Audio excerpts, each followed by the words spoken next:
அண்மைச் செய்தி.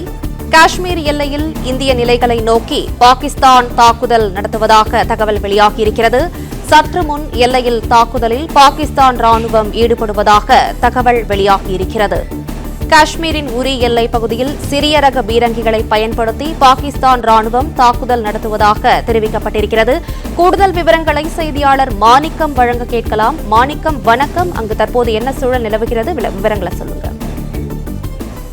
பாகிஸ்தான் இந்தியா இடையே போர் பதற்ற சூழல் நிலவக்கூடிய நேரங்களில் தொடர்ச்சியாக பாகிஸ்தான் இந்த போர் ஒப்பந்தத்தை மீறி இந்தியாவினுடைய எல்லைப் பகுதிகளில் துப்பாக்கிச் சூடுகளும் பீரங்கியின் மூலமாக குண்டுமலை பொழிவதுமான பணிகளில் ஈடுபட்டிருப்பதாக சொல்லப்பட்டிருக்கிறது. தொடர் தாக்குதலில் இருக்கக்கூடிய பாகிஸ்தானுக்கு பதிலடி கொடுப்பதற்காக இந்தியாவும் அதற்கான தக்க பதிலடி கொடுத்து வருவதாக செய்தியாளர் சந்திப்புள்ள வெளியுறவுத்துறை செயலாளர் சொல்லியிருந்த நிலத்துல தற்பொழுது காஷ்மீர் பகுதிகளில் உரிய இடத்துல எல்லை கட்டுப்பாட்டு கோடு அமைந்திருக்கக்கூடிய பகுதிகளை தாண்டி அவர்கள் துப்பாக்கிச் சூடுகளும் சிறீரக பீரங்கியை வைத்து அவர்களுடைய குண்டுகளை வீசுவதுமான அந்த பணிகளில் ஈடுபட்டிருப்பதாகவும் அந்த தாக்குதல்கள் தற்போது நடைபெற்று வருவதாகவும் தகவல்கள் வெளியாக இருக்கிறது. தொடர்ச்சியாக பாகிஸ்தான் இந்தியாவிற்கு எதிரான அந்த போர் நிறுத்த ஒப்பந்தத்திற்கு எதிராக அவர்கள் இந்த தாக்குதலில் ஈடுபட்டு வராங்க. தொடர்ச்சியான இந்த தாக்குதல் என்பது நேற்று தினம் மட்டும் 36 இடங்கள்ல அவர்கள் தாக்குதல் செய்ய முயற்சித்தார்கள் என்ற தகவலை அதிகாரப்பூர்வமாக இந்திய ராணுவம் தெரிவித்திருந்தது. குறிப்பாக பதிண்டா பகுதிகளில் இருக்கக்கூடிய இந்தியாவுடைய ராணுவ தளத்தை குறிவைத்து அவர்கள் தாக்குதல் நடத்த முயற்சித்ததாகவும், இதுபோல் பஞ்சாப், ராஜஸ்தான், ஜம்மு காஷ்மீர் உள்ளிட்ட பகுதிகளில் இருக்கக்கூடிய எல்லையோரங்கள்ல 36 இடங்கள்ல நேற்று தினம் பாகிஸ்தான் தாக்குதல் நடத்த முயற்சித்திருக்கிறது. 50க்கும் மேற்பட்ட ட்ரோன்கள், ஏவுகணைகள் மூலமாக அவர்கள் தாக்கல் செய்ய முயற்சித்தார்கள் என்ற தகவல்கள் சொல்லப்பட்டிருக்கிறது. இது அனைத்தும் இந்தியாவுடைய வான் பாதுகாப்பு தடுப்பு அமைப்பு மூலமாக வெற்றிகரமாக முறியடிக்கப்பட்டிருக்கிறது.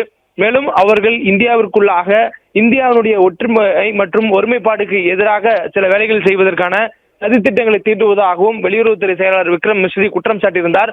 குறிப்பாக இங்கு இருக்கக்கூடிய வேற்றுமை ஒற்றுமை என்ற தத்துவத்திற்கு எதிராக இந்தியாவில் இருக்கக்கூடிய சிறுபான்மையான மதங்களுடைய வழிபாட்டு தலங்கள் மீது பாகிஸ்தான் தாக்குதலை நடத்திவிட்டு இந்தியா தாக்குதலை நடத்துகிறது என்ற ஒரு கோழைத்தனமான பின்வாங்கும் நடவடிக்கையிலும் அதே நேரத்தில் அவர்கள் செய்யக்கூடிய அந்த தாக்குதலுக்கு இந்தியா மீது பழி சுமத்தக்கூடிய ஒரு அற்பத்தனமான செயல்களில் பாகிஸ்தானுடைய நாட்டும் அவருடைய அரசும் செயல்படுவதாக வெளியுறவுத்துறை செயலாளர் குற்றம் சாட்டியிருந்தார். இந்த சூழல்ல தற்பொழுது காஷ்மீருடைய உரி எல்லையில கட்டுப்பாடு கோடு அமைந்திருக்கக்கூடிய அந்த பகுதிகளை தாண்டி குண்டுகளை வீசி தாக்குதல்களை பாகிஸ்தான் ராணுவம் செய்து வருவதாகவும் சொல்லப்பட்டிருக்கிறது.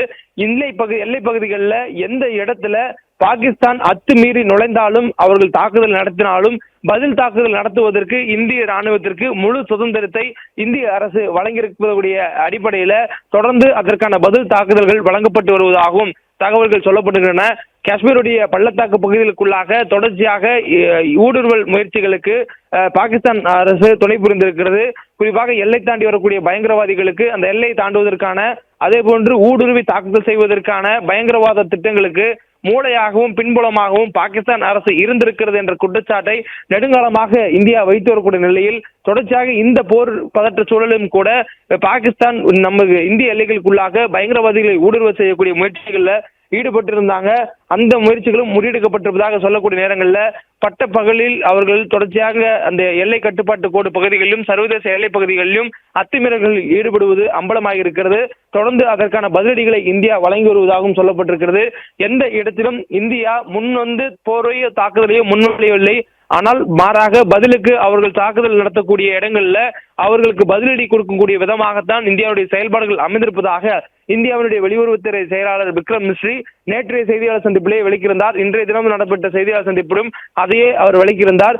இந்திய ராணுவ நிலைகளை குறிவைத்து சிறிய ரக பீரங்கிகள் மூலமாக பாகிஸ்தான் தாக்குதல்களை தற்பொழுது தொடர்ந்து வருவதனால் அதற்கு பதிலடி கொடுக்கும் விதமாகவும் இந்தியா தொடர்ந்து அவருடைய நிலைகளை அளித்து வருவதாகவும் தெரிவித்திருக்கிறார். இந்த தாக்குதல் என்பது பரஸ்பரம் நடந்து வரக்கூடிய நிலையில அவர்களுடைய தாக்குதல் இந்தியாவுடைய அந்த ராணுவத்தினுடைய நிலைகளை தாக்கும் பொழுது அது பலனளிக்கவில்லை என்றால் உடனடியாக அவர்கள் அருகில் இருக்கக்கூடிய குடியிருப்புகளை நோக்கி தாக்குதல்களை நடத்துவதாகவும் சொல்லப்பட்டிருக்கிறது. அவ்வாறு அவர்கள் பூஞ்ச் பகுதியில் இருக்கக்கூடிய ஒரு பள்ளி கட்டடத்தின் மீது குண்டுகளை வீசியதில் 2 சிறுவர்கள் உயிரிழந்ததாகவும் வெளியுறவுத்துறை செயலாளர் விக்ரம் மிஸ்ரி தெரிவித்திருந்தார். அந்த பள்ளிகள், கல்லூரிகளுக்கு விடுமுறை விடப்பட்டிருப்பதால் அவருடைய நாசகர திட்டத்தினால் பெரிய அளவிலான சேதங்கள் தவிர்க்கப்பட்டிருப்பதாகவும் அவர் தெரிவித்திருந்தார். இதுபோல் பாகிஸ்தானுடைய ராணுவம் இந்தியாவுடைய ராணுவ நிலைகளை குறிவைத்து தாக்குதல் நடத்தும் பொழுது அதற்கு பதிலடி கொடுத்து அவருடைய தாக்குதல் முயற்சி முறியடிக்கப்படுவதால் அவர்கள் தொடர்ந்து இந்தியாவுடைய ராணுவத்தின் மீது தாக்குதல் நடத்த முடியவில்லை என்பதனால் அருகில் இருக்கக்கூடிய குடியிருப்புகளை நோக்கியும் அதற்கு அல்லது மற்ற இடங்கள்ல கட்டிடங்கள் அல்லது வழிபாட்டு தலங்கள், குறிப்பாக எல்லையோரம் இருக்கக்கூடிய இந்தியாவின் சிறுபான்மை மதத்தை சார்ந்தவருடைய வழிபாட்டு தலங்கள் மீது தாக்குதல்களை கோழைத்தனமாக பாகிஸ்தானுடைய ராணுவம் மேற்கொள்வதாகவும் இந்திய அரசின் சார்பாக சொல்லப்படுகிறது. இந்த நிலையில தற்பொழுது காஷ்மீர் எல்லையில இந்தியாவுடைய நிலைகளை நோக்கி பாகிஸ்தானுடைய தாக்குதல் என்பது நடைபெற்று வருவதாகவும் உரி பகுதிகளில் அந்த தாக்குதலுக்கு நடைபெறுவதற்கான காட்சிகளும் கூட தற்பொழுது வெளியாக இருக்கின்றன. தொடர்ச்சியாக இது போன்ற தாக்குதலுக்கு உரிய பதிலடி கொடுக்கப்படும் என்று இந்தியாவுடைய வெளியுறவுத்துறை செயலாளர் தெரிவித்திருந்தார். அதே போன்று இந்தியாவினுடைய ராணுவத்திலிருந்து செய்தியாளர் சந்திப்பில் ஈடுபட்டிருந்த ராணுவ அதிகாரிகள் சோபியா குரேஷி மற்றும் விங் கமாண்டர் வியாமிகா சிங் உள்ளிட்டவர்களும் அந்த செய்தியாளர் சந்திப்பில் தெரிவித்திருந்தனர். இந்த நிலையில தற்பொழுது மாலை நேரத்தில் மீண்டும் நேற்று தினம் மாலை நேரத்திற்கு பிறகாக தான் பாகிஸ்தானுடைய அட்டூழியம் தொடங்கியது. தற்பொழுது இன்றைய தினமும் மாலை நேரத்துக்கு பிறகாக தற்பொழுது உரி பகுதிகளில் அவர்கள் தாக்குதலை தொடங்கியிருக்கிறார்கள் என்ற தகவல் கிடைக்கப்பட்டிருக்கிறது. விவரங்களுக்கு நன்றி மாணிக்கம். பிளே ஸ்டோர் மற்றும் ஆப் ஸ்டோரில் இருந்து பாலிமர் செயலியை QR கோடு மூலம் பதிவிறக்கம் செய்யுங்கள். செய்திகளை உடனுக்குடன் பெறுங்கள்.